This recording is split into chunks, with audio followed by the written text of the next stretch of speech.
우원식 더불어민주당 의원이 22대 국회 첫 2년을 이끌 전반기 국회의장 후보로 선출됐습니다. 우원식 후보는 민심의 뜻을 따라 할 일을 하는 국회의장이 되겠다고 말했습니다.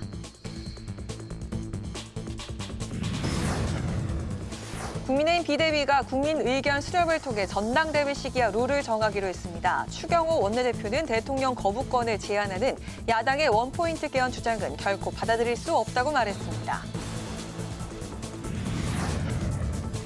국회 과학기술정보방송통신위원회가 다음 주 전체 회의를 열고 라인 야후 사태에 대한 현안 질의를 진행할 예정입니다.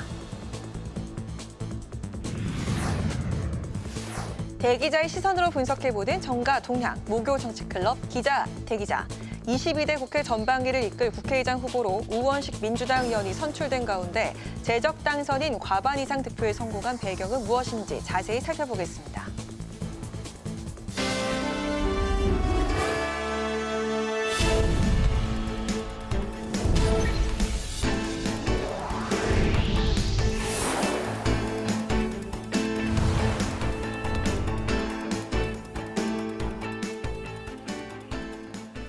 여러분 안녕하십니까? 5월 16일 목요일 국회 라이브 6 시작하겠습니다. 22대 국회 제1당인 더불어민주당이 당선인 총회를 열고 전반기 국회의장 후보를 확정했습니다.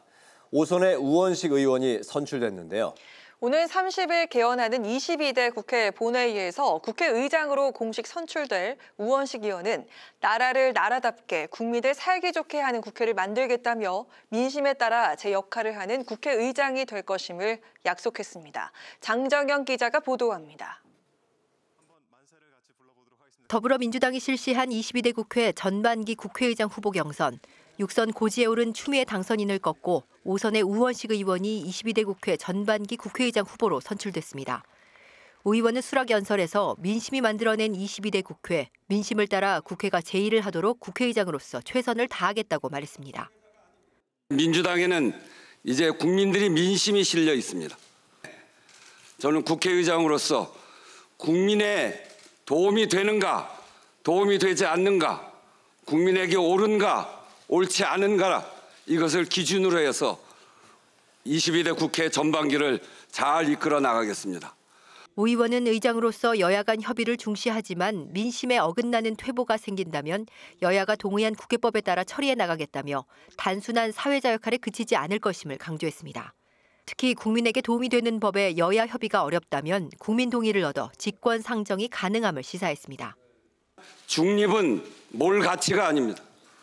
중립은 국민의 삶을 편안하게 만들고 국민의 권리를 향상시켜 나갈 때 그것이 가치가 있는 일이다. 늘 그런 소신을 갖고 있습니다.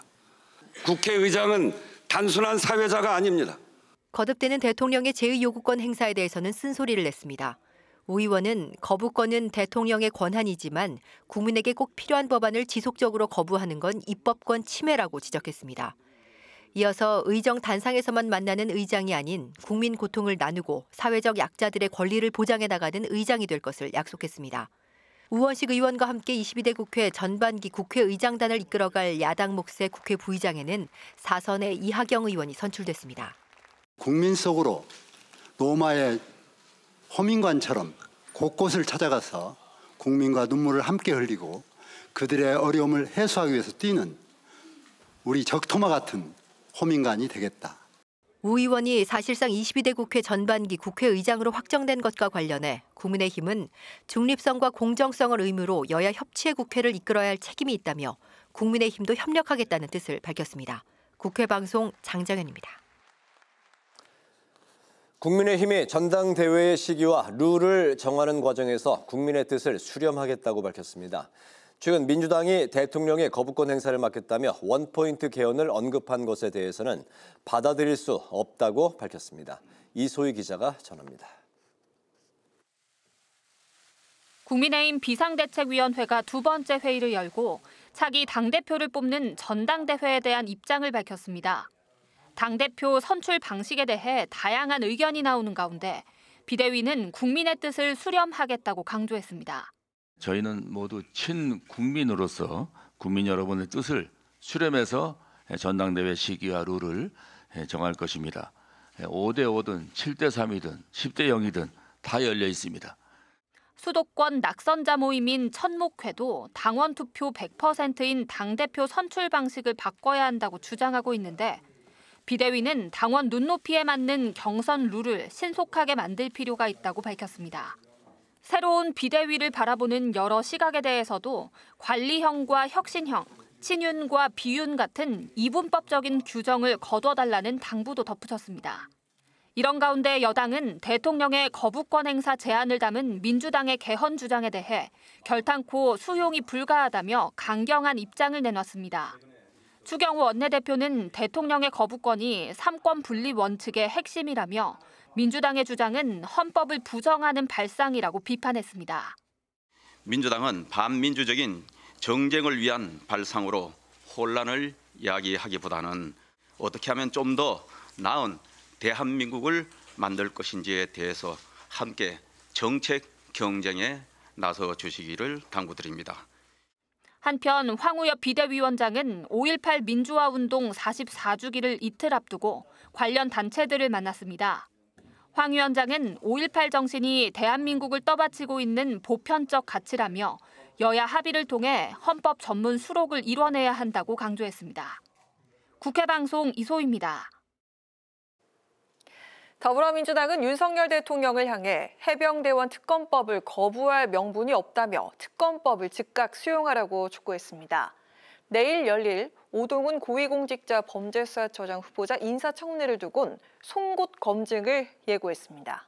김동희 기자입니다. 더불어민주당은 윤석열 대통령을 향해 이태원 참사 특별법에 이어 해병대원 특검법을 수용하고 즉각 공포하라고 촉구했습니다. 해병대원 순직 사건 수사에 대통령실이 개입했다는 정황이 차고 넘치는데도 고위공직자 범죄수사처 수사를 지켜보자는 건 진실을 은폐하자는 것과 다름없다고 주장했습니다. 국민께서 갖고 있는 의혹을 속 시원하게 해소하기 위해 공정과 상식을 바로 세우기 위해 해병대의 명예와 자존심을 세우기 위해 국민의 생명과 안전을 책임지는 대통령으로 결단하십시오. 민주당은 또 살아있는 권력으로부터 독립적인 특검만이 진실을 밝힐 수 있다며 과거에도 수사 중인 사안에 대해 특검을 진행한 사례가 6차례 있었다고 덧붙였습니다. 한편 내일 오동훈 공수처장 후보자 인사청문회를 앞두고 민주당은 오 후보자의 자질과 능력, 도덕성이 국민 눈높이에 맞는지 의문이라며 날을 세웠습니다. 배우자를 운전기사로 채용하고 또 딸은 연수원 동기의 법무법인에서 계약서를 쓰지도 않고 급여를 받는 등 의혹이 수두룩하다며 오히려 오 후보자가 공수처 수사 대상이라고 비판했습니다. 제기된 의혹들 어느 것 하나 가볍게 넘길 수 없는 것들입니다. 최선을 다해 빈틈없이 검증하고 야당의 소임을 다하겠습니다. 김건희 여사 관련 수사를 맡아온 서울중앙지검의 지휘부가 대거 교체된 것을 두고도 민주당은 비판의 목소리를 이어갔습니다. 민주당은 윤 대통령이 배우자의 특혜 의혹을 감추기 위해 수사 라인을 갈아치우며 검찰을 압박하려 한다고 주장했습니다. 국회방송 김동희입니다.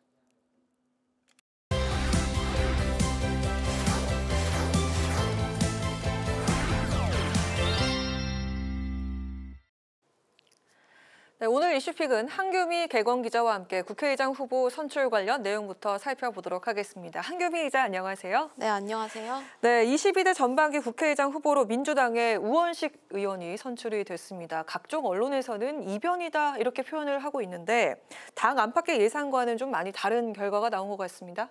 네, 우원식 의원이 이 총 투표수 169표 중 과반을 득표하면서 추미애 당선인을 꺾고 전반기 국회의장 후보로 뽑혔습니다. 정치권에서는 조정식 의원이 지지 선언을 한 추미애 당선인의 선출 가능성을 높게 보고 있었는데요. 이 예상이 뒤집힌 겁니다. 애초 민주당 내 국회의장 후보 경선 구도는 4파전으로 전개됐었죠. 그런데 조정식 의원과 정성호 의원이 불출마를 선언하면서 2파전 구도로 바뀌었습니다. 특히 앞서 말씀드린 것처럼 조정식 의원이 사퇴하면서 합의문을 작성한 추 당선인의 국회의장 후보 선출이 무게가 더 쏠리고 있었는데 개표 결과는 예상과 달랐습니다. 당내에선 친명계의 과도한 권한 집중에 대한 당선인들의 견제 심리가 반영된 것 아니냐 이런 목소리도 나오고 있습니다. 이재명 대표는 우 의원 당선에 대해 이 결과가 당심이라고 봐야 한다고 평가했는데요. 이번 경선 과정에서 이 대표의 의중이 반영됐다는 이야기가 많았다는 지적에 대해선 본인도 다른 당선인들과 같은 한 표라면서 선을 그었습니다. 우원석 의원은 내부에서 명심 논란이 없었다면서 오늘 결과를 이변으로 보지 않는다고 잘라 말했습니다. 네, 이렇게 22대 국회 전반기 국회의장은 우원식 의원으로 사실상 확정이 됐다 이렇게 보고 있는데 앞으로 국회 흐름은 어떻게 흘러가게 될까요? 네, 국회의장은 원내 일당이 내는 게 관례이고 또 민주당이 171석을 차지하고 있어서 과반이 넘기 때문에 이번 경선이 사실상 마지막 관문이라고 볼 수 있습니다. 물론 22대 국회가 이달 말 30일부터 시작되는데 다음 달 5일에 열릴 첫 본회의에서 표결을 거쳐 최종 확정될 예정입니다. 우원식 의원은 당선 소감에서 민심을 거듭 강조하면서 윤 정부에 대한 견제를 시사했습니다. 우 의원의 발언 들어보시죠. 이번 선거는 너무나 분명한 민심을 국민들이 우리에게 알려줬습니다. 그 국회는 민심이 만들어낸 그런 국회이고 민심의 뜻을 따라서 국회가 할 일을 해야 된다 이렇게 생각합니다. 네, 또 우 의원은 최우선 과제로 검찰의 국회 압수수색에 대한 강경 대응을 꼽았는데요. 윤 정권 이후 국회 압수수색이 25번 있었는데 그중 95%가 민주당 관련 압수수색이었다면서 이 부분을 엄격하게 살피겠다고 말했습니다. 우 의원은 개헌의 필요성도 언급하면서 대통령의 거부권을 난제로 언급했습니다. 거부권이 대통령의 권한이긴 하지만 꼭 필요한 법안에 지속적으로 거부권을 행사하는 건 입법권 침해라는 건데요.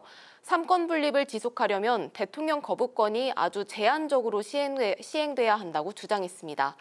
우원식 의원은 공약을 발표하면서 국회법이 규정한 중립의 협소함을 넘어서야겠다라는 포부도 밝혔는데 윤 정권의 사법권 남용으로 훼손된 이 삼권 분립의 정선과 헌법 정신을 수호하겠다고 강조했습니다. 다만 총선 민심은 윤 정권의 회초리를 들었지만 개헌선까지 의석을 주지는 않았다면서 독선이 아닌 원칙과 노선을 잃지 않겠다고 말했습니다. 여권과의 협상 의지를 어느 정도는 남겨놓은 것으로 풀이되고 있습니다. 네, 자 그리고 다음 이슈 국민의힘으로 넘어가 보도록 하겠습니다. 국민의힘 측에선 전당대회 룰과 시기를 두고 논의가 계속되고 있는 그런 상황인데 룰 개정에 대한 요구가 계속 나오고 있다고요? 네, 맞습니다. 이번 총선에서 낙선한 국민의힘 수도권 인사들이 주축이 돼 결성된 천목회 활동이 눈에 띄고 있는데요. 참고로 김재섭 의원만 22대 국회 당선인입니다. 보수 재건과 당 혁신이란 주제로 밤샘 토론을 마치고 어제 반성문 형태의 성명서를 발표했습니다. 천목회는 전당대회 룰을 당원 투표 50%와 일반 국민 여론조사 50%로 바꿀 것을 요구하면서 비대위의 결정을 지켜보겠다고 말했습니다. 오늘 진행된 국민의힘 비대위원회의에서는 이 성명서와 관련된 이야기가 나왔는데요. 전주의 비대위원은 현재 당 내외에서 경선 룰에 대한 다양한 의견들이 존재하고 있는데 그 의견들을 조속히 수렴하고 또 국민들과 당원들의 눈높이에 맞는 룰을 신속하게 만들 필요가 있다고 했습니다. 엄태영 비대위원도 국민의 뜻을 수렴해서 전당대회 시기와 룰을 정하겠다며 5대 5든 7대 3이든 10대 0이든 모두 열려 있다고 강조했습니다. 그런데 전당대회 룰에 민심을 반영해야 한다고 밝힌 사람은 이 두 비대위원 정도에 그쳤고 또 이날 비공개 회의에서도 더 구체적인 논의는 이뤄지지 않았습니다.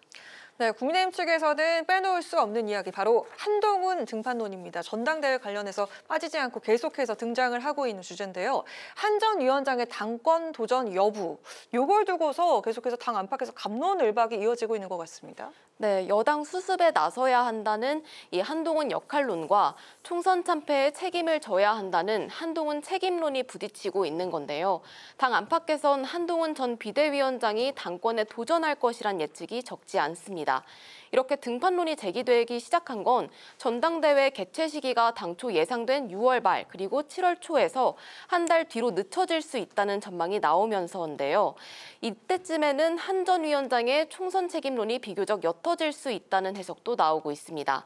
하지만 총선 책임론을 모두 떨쳐내긴 어려운 게 사실이고 또 친윤계의 견제도 여전한 데다가 윤석열 대통령과의 관계 설정도 모호한 상황이어서 출마 여부에 관심이 모아지고 있습니다. 김재석 국민의힘 당선인은 한 전 위원장의 출마 가능성이 전보다 높아졌다고 평가하고 있는데요.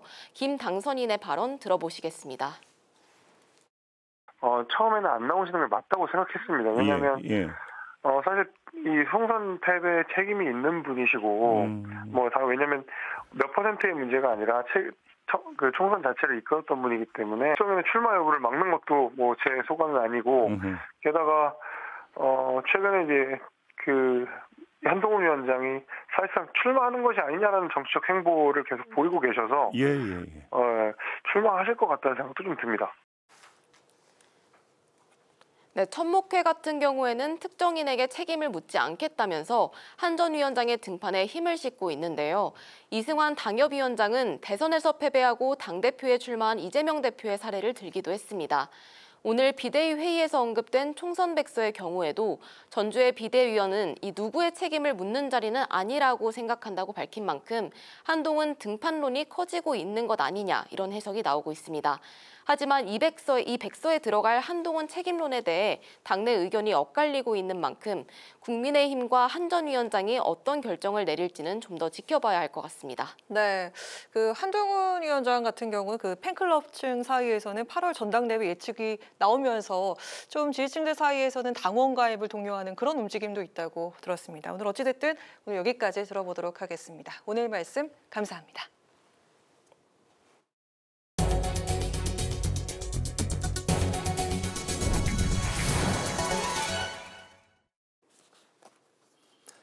국회 과학기술정보방송통신위원회는 라인 야후 사태와 관련해 다음 주 초 전체 회의를 열고 현안 질의에 나설 것으로 전망됩니다. 당초 야당은 오늘 전체 회의 소집을 요구했지만 국민의힘 소속 장제원 위원장이 라인 사태 현안 질의에 공감한다며 여야 간사 간 일정 협의를 요구하면서 철회했습니다. 다만 전체 회의 안건과 관련해 여당은 라인 사태만 다뤄야 한다는 입장인 반면 야당은 방심위 징계난발과 방통위의 소송 예산 낭비까지 포함해야 한다는 입장이어서 일정 협의에 난항이 예상됩니다. 국민의힘은 더불어민주당이 추진하는 민생회복지원금의 선별적 지원도 반대한다고 밝혔습니다. 정점식 국민의힘 정책위 의장은 민주당이 국민의 70에서 80%를 선별해 현금을 지원할 수 있다고 했지만 전 국민 지급과 다를 바 없다며 결국 현금 살포 포퓰리즘이라고 비판했습니다. 특히 추경으로 빚내서 현금을 지원하는 건 오히려 물가 상승을 부추기고 세금 부담만 가중될 것이라고 반대 입장을 분명했습니다.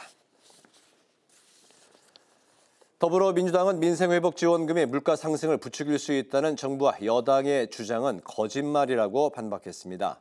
노정면 원내대변인은 민생회복지원금은 정해진 기간 안에 사용해야 하는 지역화폐로 지급하는데 일시적으로 손님이 몰린다고 가격을 올릴 가게가 있을지 의문이라고 주장했습니다. 또 재정 확대가 재정 건전성을 훼손한다는 사고에서 벗어나 적극적인 재정 투입으로 경제를 살려 세수를 증가시키겠다는 발상의 전환이 필요한 때라고 강조했습니다. 이준석 개혁신당 대표는 안철수 국민의힘 의원이 해병대원 특검법에 찬성 입장을 거듭 밝힌 데 대해 환영의 뜻을 전했습니다. 이 대표는 SNS를 통해 안 의원의 소신에 감사하다며 여당 내에서도 용기 있는 의원들이 더 많아지길 바란다고 밝혔습니다. 해병대원 특검법은 지난 2일 본회의에서 야당 단독으로 처리돼 정부로 이송됐고 윤석열 대통령의 제2요구권, 즉 거부권 행사 여부에 따라 국회 재표결 여부가 결정됩니다.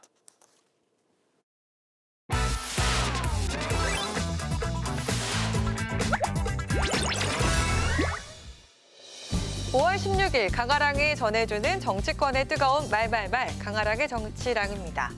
오늘 첫 번째 주제는 영남 국화입니다. 이준석 개혁신당 대표가 경남 김해에서 재배한 국화 천송이 이른바 영남 국화를 들고 국립 5.18 민주묘지를 참배했습니다. 영호남 화의 의미를 담아서 영남에서 최근까지 출하하는 국화를 직접 공수한 건데요. 이 많은 가까운 익생활을 통해서 일부만 찾아뵙고 돌아가고 이런 일이 반복되는 걸 저 스스로 느꼈습니다. 그래서 오늘은 저희가 이 천여기에 달하는 분들도 뵙고 이렇게 한 분 한 분 인사드려야겠다는 생각으로 왔고요. 5.18이라고 하는 것이 광주의 아픔이기도 하지만 대한민국의 아픔이기도 합니다. 그래서 사실 꽃을 구할 때도 최대한 경상도에서 한번 구해보자는 생각이 있었고 그중에서 김해를 선택해가지고 오늘 새벽에 받아가지고 총 7시간 30분에 걸쳐 5.18 묘지에 안장된 전체 995개 묘의 비석을 일일이 닫고 헌화한 뒤에 큰 절을 올렸습니다. 정치인이 5.18 민주묘지 내에 안장된 모든 열사묘를 참배한 일은 전례가 없는 것으로 전해졌습니다. 김해에서 일천송이를 갖고 간 것을 넘어서서 전체 그렇게 비석까지 닦는 모습의 진정성을 보여줬다는 것은 이준석 대표가 참 잘한 일이다. 그리고 그 진정성을 쭉 좀 이어가야 된다라는 얘기 드리고 싶네요. 국민들은 정말 이거 신박한데 물론 개혁신당이 3명밖에 지금 없다 하더라도 5.18을 대하는 태도가 100석 이상의 많은 의석을 가진 정당보다 조금 더 진심 어리구나. 저는 판단이 될 거라고 보고요. 좀 이런 것들은 서로 좀 어깨너머서 좀 배우고요. 벤치마킹 했으면 좋겠어요. 그제 국회를 찾았던 강기정 광주광역시장은 여야 원내대표를 만나 5.18 정신의 헌법 전문 수록을 위해 힘써달라며 편지를 전달하기도 했습니다. 이에 화답하듯 국민의힘 지도부는 5.18 민주화운동 44주년을 이틀 앞둔 오늘 관련 단체들과 국회에서 간담회를 열고 5.18 정신의 헌법 전문 수록을 위한 개헌 찬성 입장을 밝혔습니다. 대한민국의 자유민주주의 발전에 중요한 획을 그은 5월 정신의 그 자체가 헌법 정신이라는 점에서 5.18 정신의 헌법 전문 수록은 매우 마땅하다고 생각합니다. 제반 여건이 무리있게 되면 여야 간 초당적 협의를 기반으로 개헌을 통하여 반드시 담아내야 하겠습니다. 민주당과 국민의힘은 기념식 전날 광주를 찾아 5월 영령의 숭고한 희생을 추모할 예정입니다. 정치권이 광주에 총집결하면서 윤석열 대통령의 행보도 주목되는데요. 올해도 기념식에 참석하게 되면 역대 대통령으로는 처음으로 3년 연속 기념식 참석을 하게 되는 겁니다. 제44주기를 맞는 5.18 광주 민주화 운동이 분열과 갈등을 넘어 진정한 의미를 담은 정치 화합의 장이 될 것으로 보입니다. 두 번째 주제는 알짜 상임입니다. 22대 총선에서 171석을 차지하며 원내 1당이 된 더불어민주당이 국회 상임위 배분에 나서면서 인기 상임위에서 치열한 경쟁이 예상됩니다. 국회의원의 전공으로 불리는 상임위, 일반적으로 어떤 상임위에 배치가 되는지에 따라서 국회 활동의 성적도 정해지기 때문인데요. 이번 22대 국회 상임위원장 선출 과정의 관전 포인트를 꼽자면 첫째, 18개 전체 상임위원장을 민주당이 차지하느냐. 둘째, 운영위와 법사위원장들을 민주당이 고수하느냐. 셋째, 친명계 강성파들이 주요 상임위에 배치가 되느냐. 이렇게 세 가지를 꼽을 수가 있습니다. 22대 총선 압승으로 다선연이 많아지면서 상임위원장 경쟁은 한층 더 치열해진 겁니다. 책임 있는 국회 운영을 위해 법사위와 운영위를 민주당 몫으로 확보하겠습니다. 저희들이 언론을 통해서 민주당의 입장은 잘 듣고 있습니다. 의회 정치는 협치가 본령이다. 제가 그 말씀을 드렸습니다. 상임위원장 배분 등과 관련된 모든 문제를 일단은 제가 진정성을 갖고 끊임없이 대화하면서 접근해보겠다 이런 말씀을 다시 한번 드리고. 상임위원장은 통상 3선 이상이 나이 순으로 맡는 것이 관례인데 민주당은 이번에 연장자 및 선수를 우선으로 하는 관례에 얽매이지 않고 나이보다는 전문성과 실력을 우선한다는 방침을 세운 것으로 전해졌습니다. 나이론 뒷순위로 밀린 친명계 3선 의원들이 전문성만을 빌미로 위원장 자리를 차지하는 게 아니냐는 불만이 나오기도 했습니다. 선수를 고려 안 하는 게 아니라 대부분 간사는 재선 그리고 위원장은 3선이라는 지금까지 관례에서 크게 벗어나진 않지만 관례에 묶이지 않겠다 정도로 받아들여 주시면 선수 파괴는 아닙니다. 특히 탈환 영순위로 꼽히는 법사위는 이재명 대표 역시 실력을 중시해달라는 각별한 주문을 남긴 것으로 전해지고 있습니다.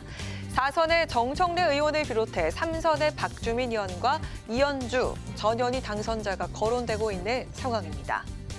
더불어민주당이 18개 상임위 중 운영위와 법사위원장을 반드시 가져오겠다는 입장을 고수하면서 다음 주부터 진행될 상임위원장 배정 등 원내대표 간 협상이 난항을 겪을 것으로 예상됩니다.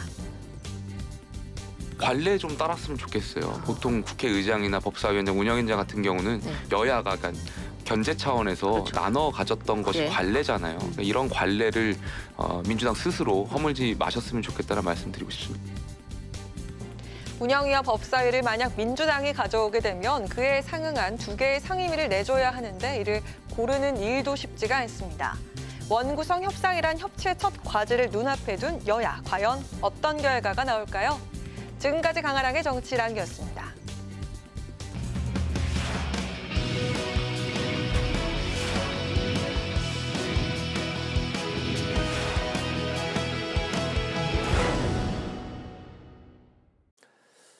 정치권 동향을 대기자의 시선으로 짚어보는 목요 정치클럽 기자 대기자 시간입니다. 오늘도 최병묵 전 TV조선 해설위원, 성환영 한겨레신문 선임기자 두 분과 함께하겠습니다. 어서 오십시오. 네, 안녕하세요. 반갑습니다. 오늘은 성 기자님께서 발제해 오셨죠? 예, 22대 국회 전반기 국회의장 후보자죠. 네. 우원식 의원이 오늘 민주당 의원총회에서 당선이 됐고요. 의원총회가 아니네요. 당선자 총회라고 해야 되겠습니다. 네. 그다음에 뭐 여러 가지 그 뭐 원포인트 개헌을 둘러싸고 여야가 뭐 공방을 벌이고 이런 정치 현안들이 좀 있는 것 같습니다. 알겠습니다. 22대 전반기 국회의장 후보 선출이 바로 이제 오늘 있었는데 민주당의 우원식 의원이 선출됐습니다. 또 국회 부의장 후보에는 이하경 의원이 사선의 이하경 의원이 뽑혔는데요. 당초 추미애 의원의 당선이 유력하다는 이제 분석이 많았는데 뚜껑을 열어보니까 결과가 달랐습니다. 정치권은 이제 예상을 뒤엎고 우원식 의원이 당선된 배경부터 살펴보도록 하겠습니다. 최 의원님부터 들어볼까요? 역시 뭐 추미애 그 당선인의 경우에 이재명 대표가 개입했을 것으로 의심되는 그런 이제 불출마 그 권유가 있었죠. 그게 이제 정성호 의원하고 조정식 의원이었는데 그러다 보니까 이제 추미애 의원의 국회의장 후보 당선은 뭐 떼어놓은 당상 아니냐.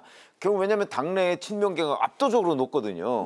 그러니까 이제 그렇게 예상을 했었고 심지어 오늘 문화일보 같은 경우는 일면톱에 오보를 냈습니다. 뭐라고 했습니까?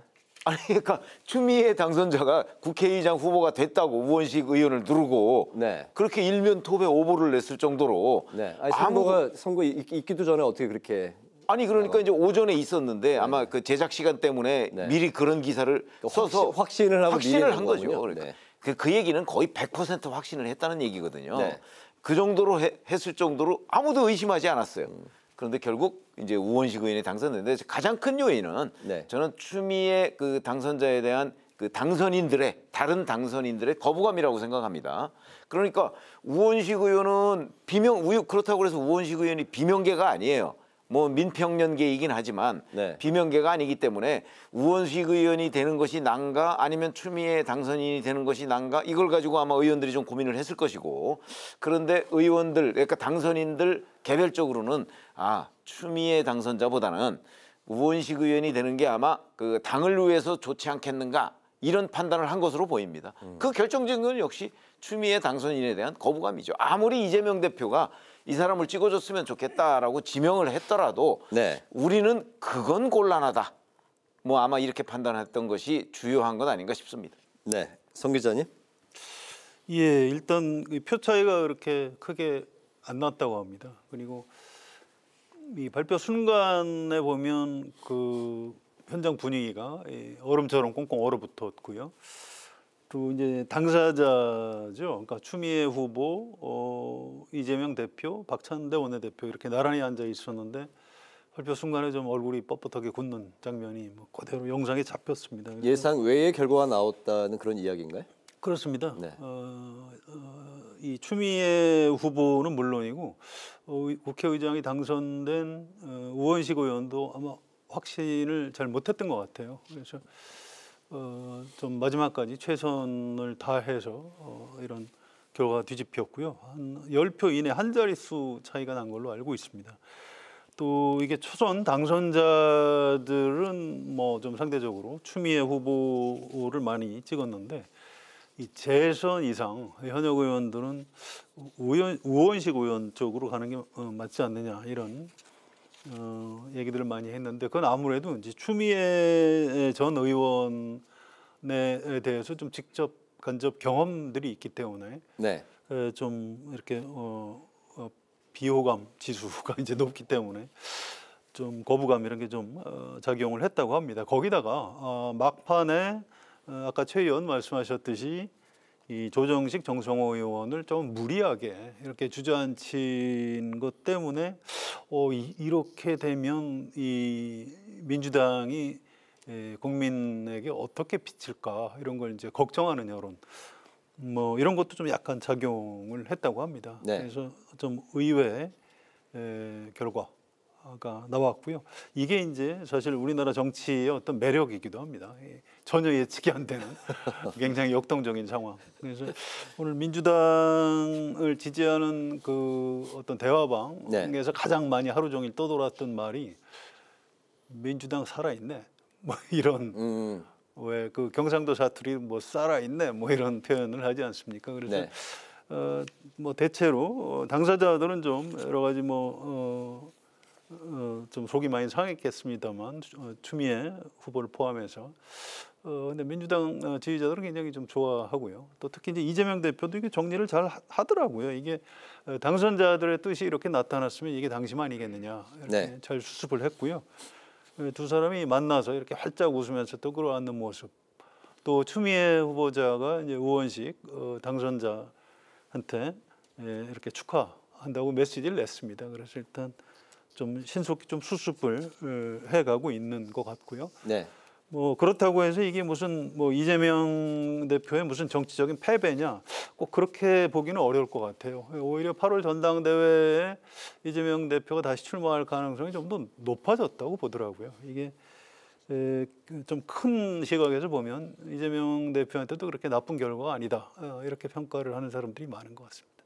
또 최근에 우원식 후보에게 이재명 대표가 형님이 국회의장으로 딱 적합하다 뭐 그런 이제 뭐 아니 근데 그 말은 이제 명심을 얻기 위해서 우원식 후보가 그렇게 얘기를 했는데 실제 그 얘기를 했는지는 잘 모르죠. 알겠습니다. 그거는 이제 서로 명심이 나에 있다 뭐 이런 거를 이제 어필하기 위해서 얘기한 거에 불과하다고 봅니다. 우원식 의원의 이제 발언이었고요. 그건 이제 네 분이 다 했었어요.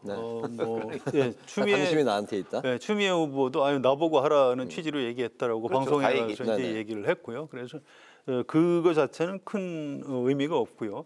아무튼 초기에는 네 사람에 대해서 뭐 자유경선이다 이런 말을 이재명 대표가 했었습니다. 그래서 처음에는 개입을 안 했던 거는 그건 확실히 맞는 것 같아요. 그런데 두 사람이 이제 갑자기 출마 포기를 할 때 그 전날 저녁까지도 이 조정식 의원하고 정성호 의원이 선거운동을 했었거든요. 네.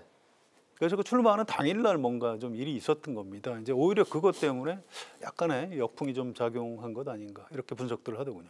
네, 첫 번째 이슈가 이제 좀 길게 가긴 했습니다만 어쨌든 국회의장이라는 자리가 굉장히 이제 중요하기 때문에 잠깐 이제 두 분의 생각을 좀 여쭤보겠는데 이제 우원식 국회의장 이제 아직은 이제 그 지위가 이제 후보자 자격인데 이제 그런 발언을 했습니다. 이제 전과는 완전히 다른 국회가 될 것이다.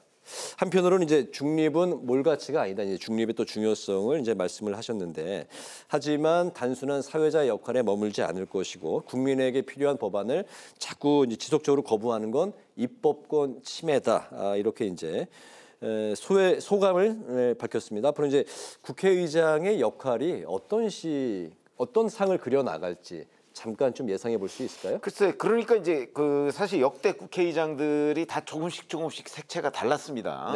이제 그야말로 중립을 강조하던 국회의장도 있었고, 그렇지 않고 이제 뭐 거의 그 원소속 정당의 국회의원인 양 행동하는 그 이제 국회의장들도 있었기 때문에. 근데 이제 지금 우원식 의원을 보면 저는 뭐 그렇게 봅니다. 아마 전과는 다른 뭐 이런 표현을 많이 쓰죠. 물론 그게 이제 오늘 당선된 직후에 한 표현이긴 하지만 아마 이제 김진표 국회의장이나 현 박병석 국회의장보다는 조금 더 민주당 쪽의 손을 많이 들어주는, 왜냐하면 의석수가 워낙 많이 차이가 나기 때문에 아마 그런 국회의장이 되지 않을까 이렇게 예상합니다. 네, 송 기자님. 일단 이 국회에서 제일 높은 사람인데 우리가 회장이라고 안 그러고 의장이라고 하지 않습니까? 근데 이게 회의를 주재하는 사람입니다. 그래서 헌법하고 국회법에서 국회의장한테 어떤 부여한 권한이 있고 책임이 있는 겁니다. 그래서 그 큰 틀에서 벗어나지는 않을 것으로 예상이 되고요. 그런데 이제 지금 민주당 지지층에서 워낙 과거의 국회의장들에 대한 어떤 불만, 네. 아니 의석이 이렇게 많은데 왜 좀 세게 안 하냐, 이제 이런 불만이 있기 때문에 그걸 의식을 해서 오늘 의원식 의원이 이제 몰같이가 아니다, 이제 이런 표현을 한 걸로 알고 있습니다. 그런데 이 의원식 의원도 이제 그 다선 의원이고요. 굉장히 개혁적이긴 합니다만 좀 이렇게 상당히 좀 합리적인 면모를 가지고 네. 있습니다. 그래서 큰 틀에서는 그렇게 과거 국회의장들하고 좀 많이 다른 면모를 보이지는 않을 것이다. 저는 그렇게 전망을 합니다. 그렇군요. 알겠습니다. 오늘 개혁신당 이준석 대표가 국민의힘 안철수 의원이 해병대원 특검법 찬성 입장을 이제 거듭 밝힌 것에 대해서 지지의 뜻을 전했는데요. 지난 2일에 이제 있었던 본회의에서 여당 중 유일하게 김웅 의원이 찬성표를 이제 던진 바가 있는데 오늘 28일에 국회 이제 마지막 본회의가 있습니다. 이 자리에서 해병대원 특검법 제표 기열이 만약에 이루어진다면 여당의 추가 이탈표가 얼마나 나올지도 이제 또 관심사인데요. 이 사안은 좀 어떻게 예상할 수가 있을까요? 예, 이거 제가 이제 저도 궁금해서 찾아봤어요. 그랬더니 국민의힘 현재 소속 국회의원이 113명이더라고요. 근데 이 중에서 22대 국회에 불출마했거나 공천을 못 받았거나 네. 출마했는데 낙선한 분들 숫자를 세봤더니 딱 58명입니다. 네. 그래서 여기서 혹시 아무래도 좀 반란표가 나오는 것 아니냐, 이제 이런 걱정들을 하고 있어요. 근데 이게 묘한 게요. 이게 재의결은 특별 의결 정족수인데 이거는 이제 퇴장이 불가능합니다. 왜냐하면 국민의힘에서 다 퇴장을 해버리면 이 의결 정족수가 과반 참석의 3분의 2 이상 찬성이기 때문에 네. 국민의힘이 퇴장하면 그냥 재의결이 되는 겁니다. 그렇죠. 네. 그래서 퇴장할 수가 없어요. 그래서 이걸 부결시키려면 전원 참석해서 부결표를 던져야 되는데 문제는 이제 무기명 투표죠. 그래서 네네. 이 113명이 똘똘 뭉쳐서 반대표 찍으면 부결되는 겁니다. 그런데 한 20명 정도 이탈표가 나오면 재의결될 수 있는 거죠. 네. 그래서 현재로서는 김웅 의원, 안철수 의원 두 분만 공개적으로. 이상민 의원도 찬성 입장을 밝힌 바가 있는데. 예, 이상민 의원도 그렇게 봐야죠. 네. 명시적으로 얘기는 하지는 않았는데 아무튼 예. 근데 지금부터 28일까지 시간이 좀 많이 남은 편입니다. 그래서 지금부터 이제 이 어떤 분위기.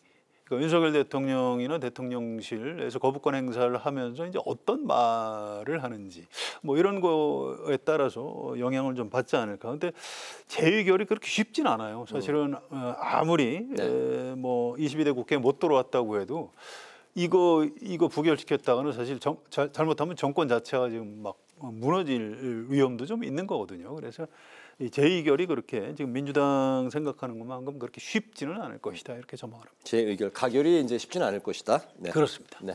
그렇죠. 대개 이제 국민의힘 쪽에서 한 17표 이 정도를 예상해요. 그 정도가 이제 민주당 쪽으로 건너가야 네. 이게 이제 재표결에서 가결이 될 것이다, 이렇게 그 판단이 되거든요. 네. 물론 이제 그날 참석자가 또 줄어들 수도 있으니까 그렇긴 하지만 참석 인원의 3분의 2이기 때문에 17표 전원 참석한다고 했을 때 그 정도를 예상할 수 있는데 지금 현재 한 3명 정도가 이제 재표결의 찬성 입장을 밝히고 있거든요.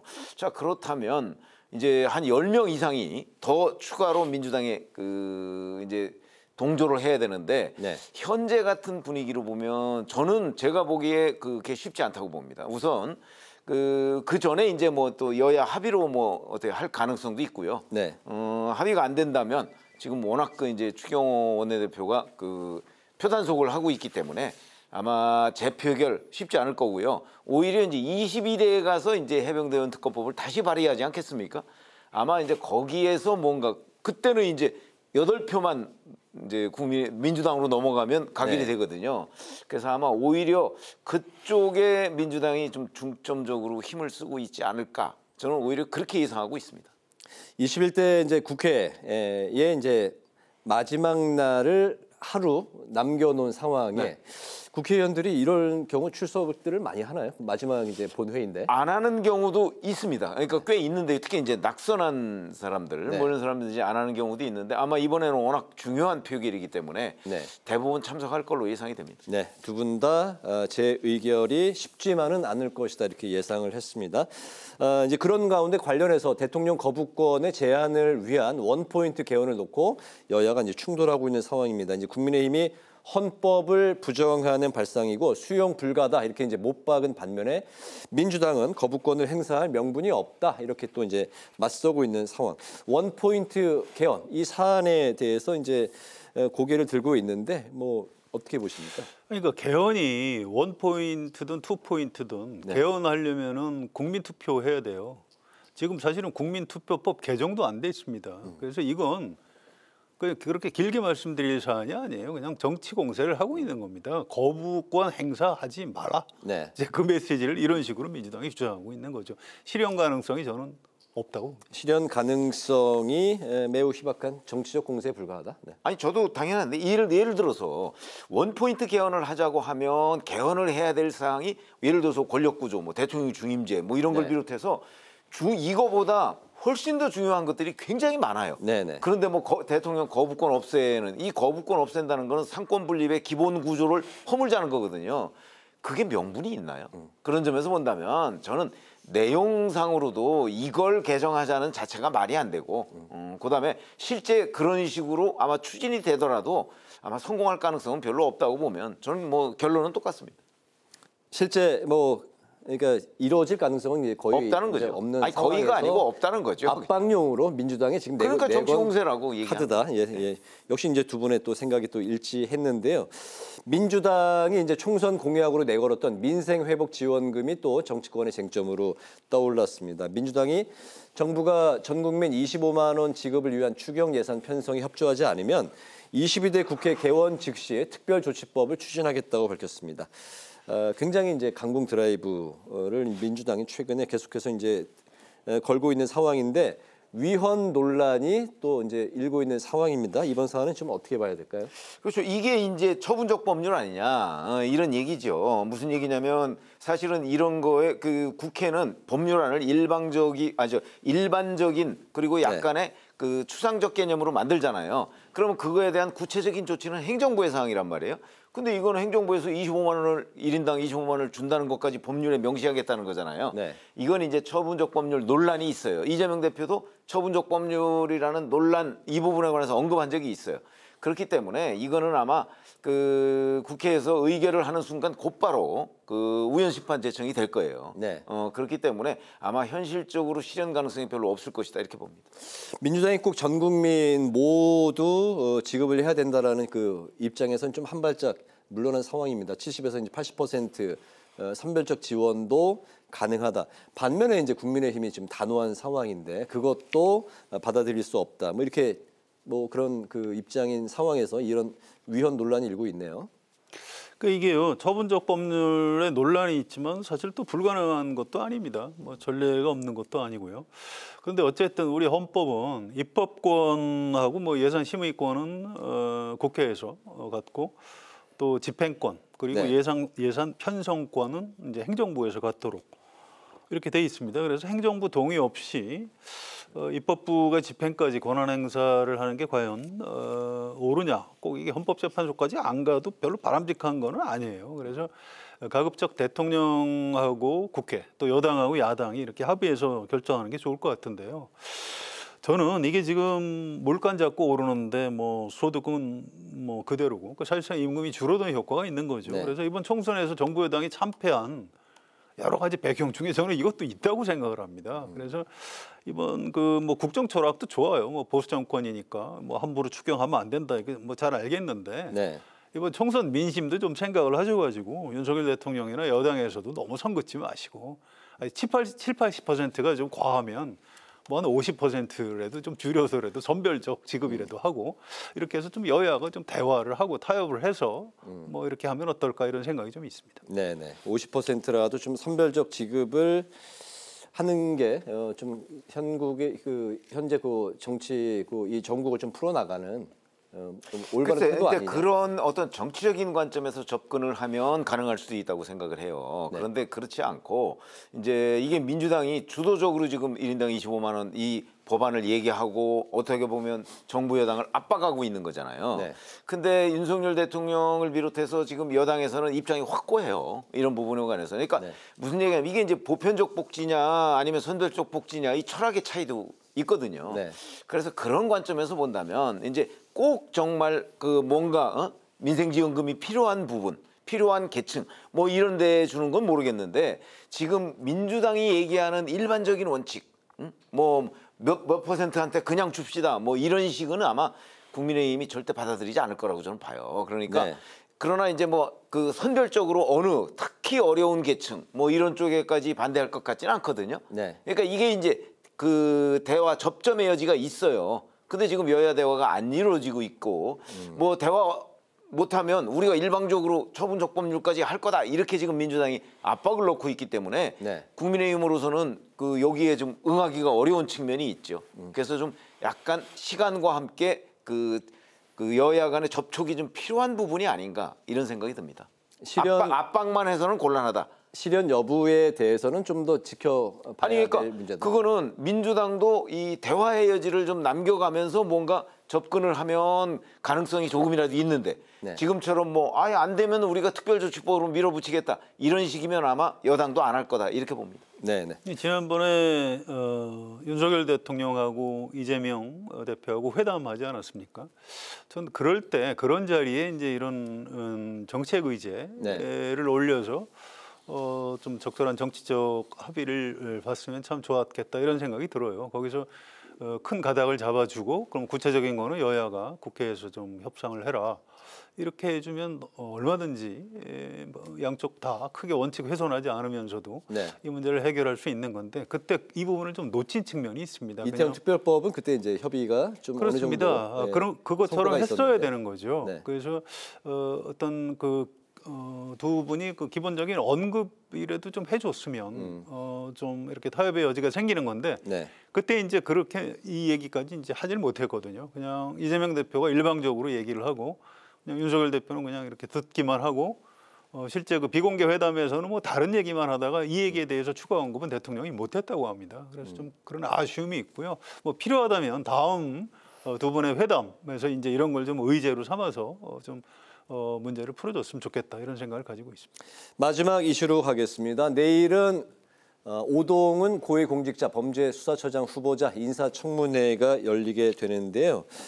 지금 이제 좀 문제가 되고 있는 이제 사안이 세테크 증여 또 부인 위장 취업 판사 재직 중에 정치 후원금을 이제 기부했던 일들에 대해서 이제 논란이 일고 있습니다. 오 후보자가 공직자 수사를 이끌 수장으로 적합하다고 보시는지 내일 인사청문회 전망을 오늘 마지막으로 두 분의 생각을 좀 길지 않게 들어볼까 합니다. 예, 어느 분부터 들어볼까요? 예, 제가 간단히 말씀드릴게요. 이거는 앞으로 우리나라에서 이 고위공직에 진출할 분들은 이 사례 잘 보셔야 됩니다.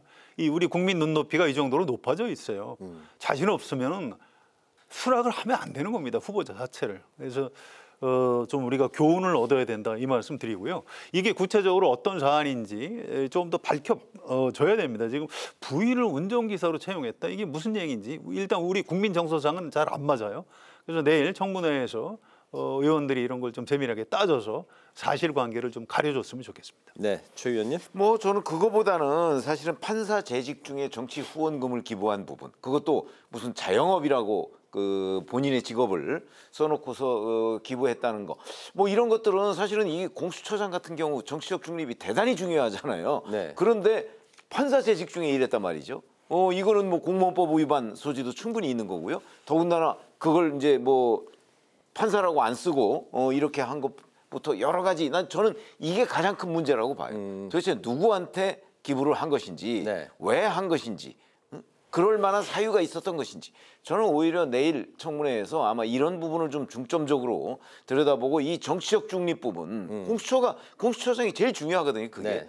그런 부분을 좀 따져서 판단을 했으면 좋겠다는 생각을 말씀드립니다. 부인 위장 취업 부분 또 판사 재직 중에 정치 후원금을 누구한테 했느냐 내일 좀 가려줬으면 좋겠다. 그 부분을 밝혀줬으면 좋겠다. 이제 두 분의 말씀을 끝으로 이제 한 줄 논평을 듣고 마무리를 하도록 하겠습니다. 최 의원님부터 들어볼까요?